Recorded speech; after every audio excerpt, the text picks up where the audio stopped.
Hello students, आप कैसे हैं? उम्मीद है आप बेहतर हैं, हेल्दी हैं और आपका पढ़ाई लिखाई सही से चल रहा है।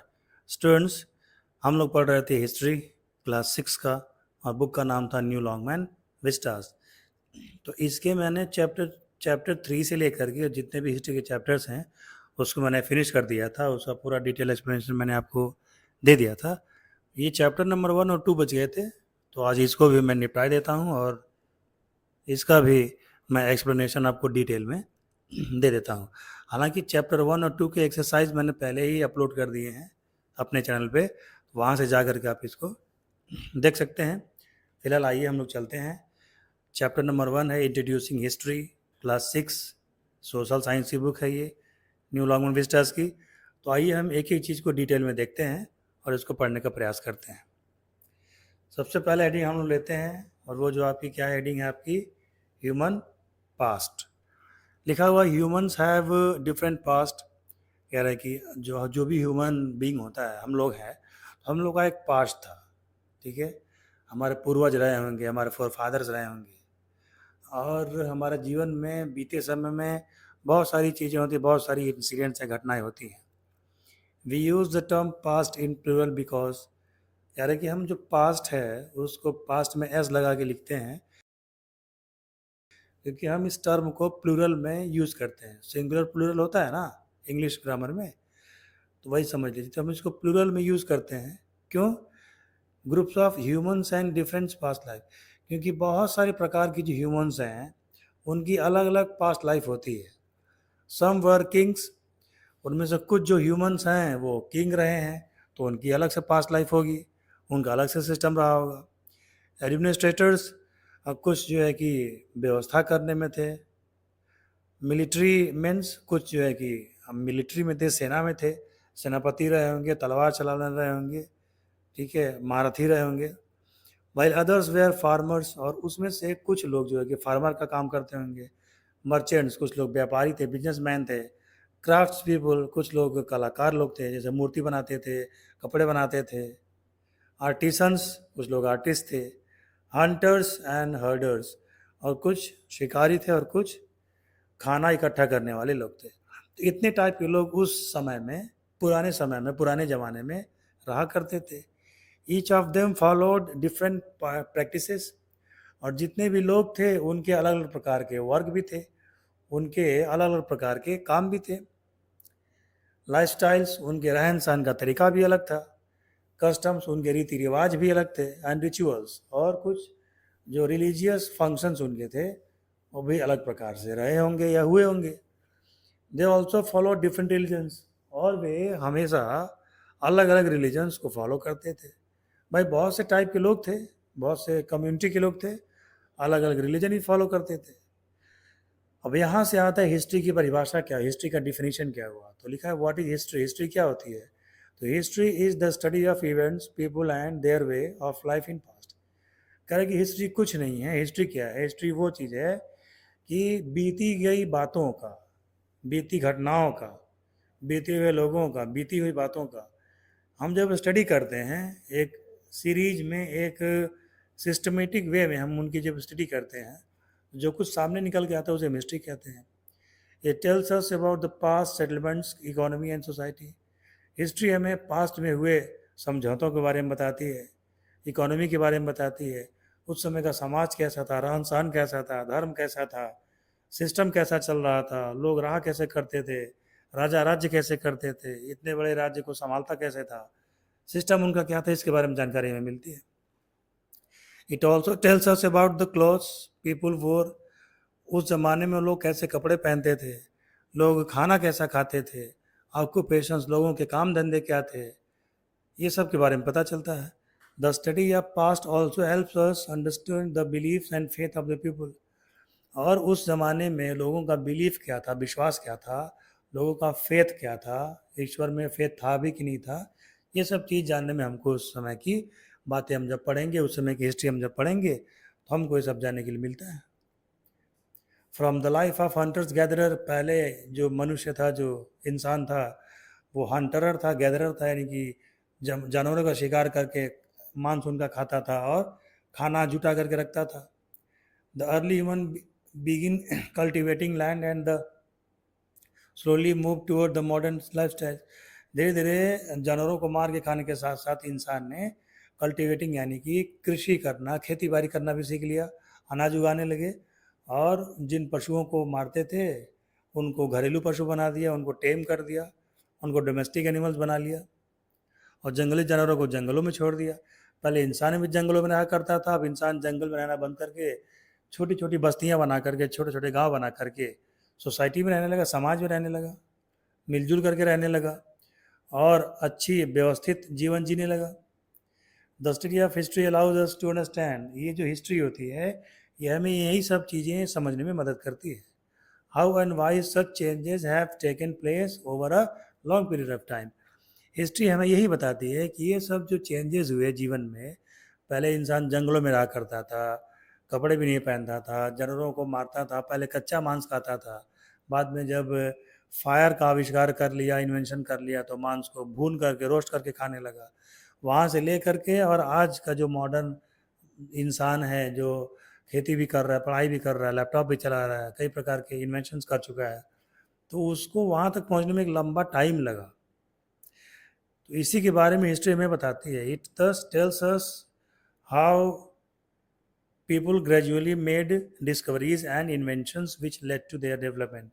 तो लोग खोज कैसे करने लगे, इन्वेंशंस लोगों ने क्या किया, जीवन इतना आसान कैसे हो गया, जंगल से लेकर के और आज आलीशान बंगलों में इंसान रहता है, उसका सफ़र कैसे रहा, उसका डेवलपमेंट कैसे हुआ, यही सब चीज़ें हमें हिस्ट्री में पढ़ने के लिए मिलती हैं। History also helps us to understood our present and mould our futures too. History से हमें प्रेजेंट समझने में मौका मिलता है और प्रेजेंट से हम अपने फ्यूचर को कैसे अच्छा बना सकते हैं, ये भी हमें हिस्ट्री से सीखने के लिए मिलता है, सबक सीखने को मिलता है। Our past is divided into long stretches of time. कह रहा हमारा जो पास्ट है ना, वो उसको कई टाइम में बांटा गया है, क्योंकि लंबा पास्ट है, कई हज़ार सालों का पास्ट है, तो उसको स्टडी की सुविधा के लिए पढ़ाई आसानी से उसकी हो पाए, हम उसको आसानी से पढ़ लिख लें, समझ लें, इसके लिए उसे कुछ कैटेगरीज में डिवाइड किया गया है। पहला है प्री हिस्ट्री, दूसरा है प्रोटो हिस्ट्री, थर्ड वाला आपका हिस्ट्री है। प्री हिस्ट्री, प्रोटो हिस्ट्री और हिस्ट्री क्या है इसके बारे में आगे ये लिखा हुआ है, ब्लू बॉक्स में बताया है। लिख रहा है कि prehistory is the period of which there are no written records. कह रहे कि प्री हिस्ट्री किसे कहते थे, प्री हिस्ट्री वो चीज़ थी जिसका कोई रिटन रिकॉर्ड नहीं था, कोई रिटन रिकॉर्ड था ही नहीं, उस ज़माने में क्या हुआ क्या नहीं हुआ ये कहीं लिखा नहीं है, रिटन में नहीं है। We rely it entirely archaeologically to know about the lives and histories of people living। तो हमें पता कैसे चला कि उस ज़माने में होता क्या था, तो आर्कियोलॉजिकल जो सोर्सेज हैं उस पर हम डिपेंड रहते हैं, यानी कि ज़मीन को खोदने से खुदाई में जो चीज़ें निकली हैं, सिक्के निकले हैं, मूर्तियाँ निकली हैं, बर्तन निकले हैं, जो भी उस ज़माने की चीज़ें निकली, तो हमने उसके बेसिस पे स्टडी करके ये जाना कि उस ज़माने में चीज़ें क्या थी क्या नहीं थी। आर्कियोलॉजिकल एक्सप्लोरर्स एक्सकवेट्स एंड स्टडीज़, वही जो मैंने अभी आपको बताया कि आर्कियोलॉजिकल जो साइट्स थी, जो खुदाइयाँ हुई, जो एक्सकवेशंस हुए, जहाँ जहाँ सबूत मिले, जहाँ जहाँ कहीं मूर्ति मिली, कहीं बर्तन मिले, कहीं कोई खंबा निकला, कहीं कोई कुछ निकला, इससे वो चीज़ें जो हैं कि पता चली कि उस ज़माने में क्या होता था। प्रोटो हिस्ट्री क्या है, protohistory is the period of which we find some written records. Protohistory वो हिस्ट्री का समय होता है कि उस इतिहास को जानने के लिए हमारे पास क्या है, तो रिटन में कुछ रिकॉर्ड मौजूद हैं, यानी कोई ना कोई लिख करके उस ज़माने में, उस ज़माने की चीज़ों के बारे में कोई ना कोई लिख करके गया है, ठीक है। लेकिन उसमें अंतर क्या है, तो उसमें डिफरेंस क्या है, टू बी डिपिक्टेड, तो रिटन तो है लेकिन वो उसको थोड़ा सा कठिन है पढ़ने में। For example the history of Indus valley civilisation falls under this period. तो जो आपकी इंडस वैली जो सिविलाइजेशन है वो इसी पीरियड में पड़ती है। We have not been able to decipher the script of this period. तो उनके जो लिखने का स्टाइल था, जो लिखने की कला थी, उसको हम अभी तक डिकोड नहीं कर पाए हैं, उस भाषा को हम लोग अभी तक समझ नहीं पाए हैं कि उसमें लिखा क्या है। अब हिस्ट्री पे आते हैं। History is the period of for which we have been able to decipher and written record. History उस पीरियड को कहते हैं जो हमारे पास सर्वे में भी मौजूद है और जिस हर रिकॉर्ड, जो भी चीज़ें हम जानते हैं वो कहीं ना कहीं लिखी हुई रिटन हालत में है। रिटन रिकॉर्ड्स उसके हैं, अच्छी तरीके से रिटन रिकॉर्ड्स हैं। Many of this records are found on the rocks, clays and bags. और ये कहाँ कहाँ पाए गए हैं? चट्टानों पे लिखे पाए गए हैं, मिट्टी के बर्तनों पे लिखे पाए गए हैं, मिट्टी के कुछ बना था उस पर लिखे पाए गए हैं, बाग्स जानवरों की छालों पर लिखे पाए गए हैं, बर्चेस और भोजपत्र यानी कि भोज का एक पेड़ होता था, ठीक है, उसकी जो पत्तियाँ होती थी, लंबी चौड़ी पत्तियाँ होती थी, उस पर जो है कि लिखा जाता था पहले के ज़मानों में, ताड़पत्र जिसे कहा जाता था पहले के ज़माने में, उस पर चीज़ें लिखी जाती थी, तो उस आधार पे ये चीज़ें कही जा सकती हैं। अब अगला आपको एडिंग सोर्स ऑफ हिस्ट्री। भाई हिस्ट्री का सोर्स क्या है? History is studied on the basis of records of past events. History उस आधार पे पढ़ी जाती है कि जिसका कोई न कोई प्रमाण मौजूद हो, कोई न कोई सबूत मौजूद हो। This records are known as sources of histories. और ऐसे रिकॉर्ड्स को, ऐसे सबूतों को सोर्सेस ऑफ हिस्ट्री कहा जाता है। सोर्सेस ऑफ हिस्ट्री से तात्पर्य आप समझ लीजिए कि जहाँ से हमें इतिहास जानने को मिलता है, जिस मेन ओरिजिन से हमें इतिहास का पता चलता है। The scholars who study the past using various sources are called historians। और वो लोग जो डिफरेंट डिफरेंट सोर्सेस को पढ़ते हैं, पढ़ करके और हिस्ट्री का पता लगाते हैं, उन्हें हम हिस्टोरियंस कहते हैं। दे explore clues and material left behind by the people in the past. वो क्या करते हैं कि एक्सप्लोर करते हैं, क्लूज लगाते हैं, जो मटेरियल्स लोगों ने छोड़ रखे हैं, जो किताबें लिख रखी हैं, जो धरती से खनने से, नीचे से खन करके जो निकाला जाता है, उससे कई तरीके से वो लोग पता लगाते हैं। फॉसिल से पता लगा लेंगे, कहीं हड्डियाँ कोई गड़ी मिल गई, बोन्स पुराने ज़माने की, उससे पता लगा लिया जाएगा। सेटलमेंट जो रूइंस, जो खंडहर बचे हैं, जो अंदर से खनने से निकलते हैं, मॉन्यूमेंट्स हो, कोई यूटेंसिल्स हो, बर्तन हो, पॉटरी हो, टूल्स हो, इम्प्लीमेंट्स हो, लिटरेचर हो, कुछ भी, पेंटिंग मिल जाए कहीं की, कोई पत्थर पे कोई चीज़ लिखी मिल जाए, उससे कॉइन्स मिल जाएं, उससे वो पता लगा लेते हैं। Broadly we can divide the sources of history into two groups.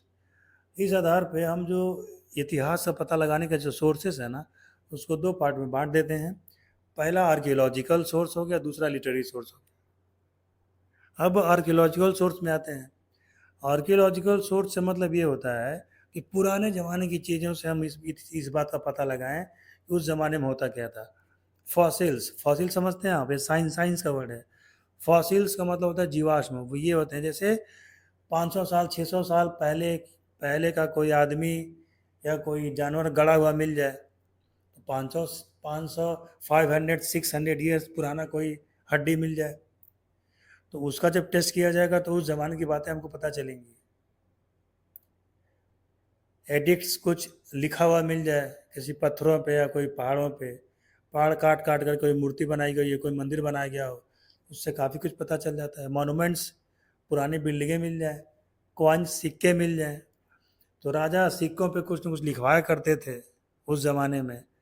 The scholars who explore the sources, और वो लोग जो इन सब चीज़ों का पता लगा के हिस्ट्री का पता लगाते हैं, उन्हें हम आर्कियोलॉजिस्ट कहते हैं। और इस पढ़ाई को आर्कियोलॉजी कहा जाता है। Fossil remains, fossils are remains of plants, animals और ह्यूमन बॉडीज़। फॉसिल्स क्या होते हैं? ये प्लांट्स के, जानवरों के और इंसान के, ह्यूमन बॉडी के क्या होते हैं? तो उनके उनके आपके ये बचे हुए पार्ट्स होते हैं। सपोज कर लीजिए कि किसी ने किसी इंसान को दफना दिया और 600-700 बाद उसकी कब्र अगर खोदी जाए, उसमें से निकाला जाए, तो मांस और चमड़ा तो गल जाएगा, लेकिन हड्डियां बहुत दिनों में गलती हैं, हड्डियां उसमें रहती हैं। These have been buried for millions of years. लाखों सालों, हजारों सालों से वो गड़े हुए थे, जब खोज की गई तो वो मिले।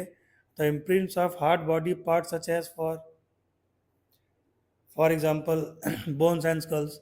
हड्डियाँ और जो खोपड़ी होती है वो बहुत टाइम लगाती है गलने में या डिस्ट्रॉय होने में। Leave a permanent mark on the rocks. तो अगर वो गल भी जाती हैं या ख़त्म भी हो जाती हैं, तो भी उस चट्टानों पे, वहाँ की मिट्टी में वो उनका थोड़ा अंश मिला रहता है, छाप थोड़ा रहता है। Fossils are the main source of information. अब फॉसिल्स जो होते हैं, इन सब को चीज़ों को फॉसिल्स कहते हैं, इस प्रकार की जो चीज़ें पाई जाती हैं।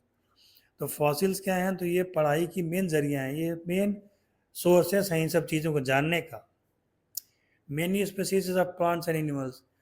कई प्रकार के प्लांट जो विलुप्त हो गए, जो आजकल प्रचलन में नहीं है, पहले हुआ करते थे अब नहीं है, वो कैसे थे कैसे नहीं हैं, एक्सटिंक्ट हो गए कि नहीं हो गए, ये सारी चीज़ें इनके बारे में पता चल जाता है। नीचे जो आप फिगर देख रहे हैं ना, वो एक प्रकार की मछली का फॉसिल्स है। मॉन्यूमेंट्स, मॉन्यूमेंट से मतलब यहाँ पे बिल्डिंगों से है, जो पुरानी बिल्डिंगें हैं, जो कुछ आज बची हुई हैं पुरानी हालत में या फिर खंडहर हालत में है। Monuments are ancient buildings and structure such as stupa, temple, mosque. Stupa हो, टेम्पल्स हो, मॉस्क यानी मस्जिद हो, कब्र हो, पैलेसेस कोई महल हो, फोर्ट्स कोई किला हो। They throw light on the social, religious and culture life of the people. ऐसी चीज़ें जो है कि लोगों के सोशल और बाकी लाइफ पे जो है क्या करती हैं, प्रकाश डालती हैं। बिल्ट, रीबिल्ट, आल्टर्ड, बहुत बिल्डिंगें बनाई गई, बहुत नहीं बनाई गई, कैसे बनी बिल्डिंगें, क्या उसमें इंस्ट्रूमेंट्स यूज़ किए गए थे, उसमें मटेरियल क्या यूज़ हुआ था, ये सारी चीज़ें हमको वहाँ से जानने के लिए मिल जाती हैं। They also give an insight into the architectural style, और किस स्टाइल की वो बिल्डिंगें बनी हैं, उसमें कौन सा मटेरियल यूज़ हुआ है, ये सारी जानकारी उसको देखने से मिल जाती है during their period of construction. और जब वो चीज़ें बनी तो उस ज़माने से काफ़ी सारी जानकारियाँ हम उनसे इकट्ठी कर सकते हैं। एग्जाम्पल में दिया है सांची स्तूप का। सांची स्तूप जो है कि मध्य प्रदेश में है, और बुद्ध बुद्ध के समय वो बनी थी, बुद्धिस्ट मॉन्यूमेंट है, भगवान बुद्ध के ऊपर बनाया गया था, उन्हीं के लिए बनाया गया। The stupas design and material tells us that how it was originally built of BRICS during Ashoka time. ये सांची स्तूप कब बना था, तो अशोक, सम्राट अशोक के समय का है, अशोका द ग्रेट के समय का है। तो ईंटों से बना था कि कैसे बना था ये पता लग जाता है। It was expanded and rebuilt with stones during the Shunga period. और शुंग लोगों का जब समय आया, शुंग जब राजा बने, तो उन्होंने और अच्छे से इसको बना दिया, कुछ और इसमें ऐड किया। An inscription on the southern gate of the stupa informs us that the gate was headed by king Satakarni of Satavahana dynasty. और उसके साउथ में जो गेट बना है, उस पर जो चीज़ें बनाई गई, वहाँ जो चीज़ें ऐड की गई, उसमें लिखा गया कि सातकर्णी जो किंग थे, गौतमी पुत्र सातकर्णी, सातवाहन वंश के, ठीक है, उन्होंने वो साउथ वाला गेट बनवाया, वहाँ बनवा करके और सारी जानकारियाँ उसमें ऐड की। चैप्टर थोड़ा लंबा हो रहा है, तो जब चैप्टर लंबा होता है तो मैं इसको 2 पार्ट में बनाता हूँ। तो फर्स्ट पार्ट आपके सामने ये रहा, बहुत जल्दी इसका सेकंड पार्ट भी आएगा। जल्द से जल्द आप चैनल को सब्सक्राइब कर लीजिए नहीं किए हो तो, और वीडियो को लाइक कर दीजिए। वीडियो को अपने स्कूल के दोस्तों में, स्कूल फ्रेंड्स में खूब शेयर करिए, और बहुत जल्द मैं इससे क्वेश्चन आंसर लेकर के भी आपके सामने आऊँगा। फिलहाल इससे एक्सरसाइज मैंने करवा दी है इसी चैनल पे अपने, आप वीडियो सर्च करेंगे तो आपको चीज़ें जो है कि जानने के लिए वहाँ पे मिल जाएंगी। मिलते हैं इसके सेकंड पार्ट के साथ, तब तक के लिए जय हिंद, जय भारत।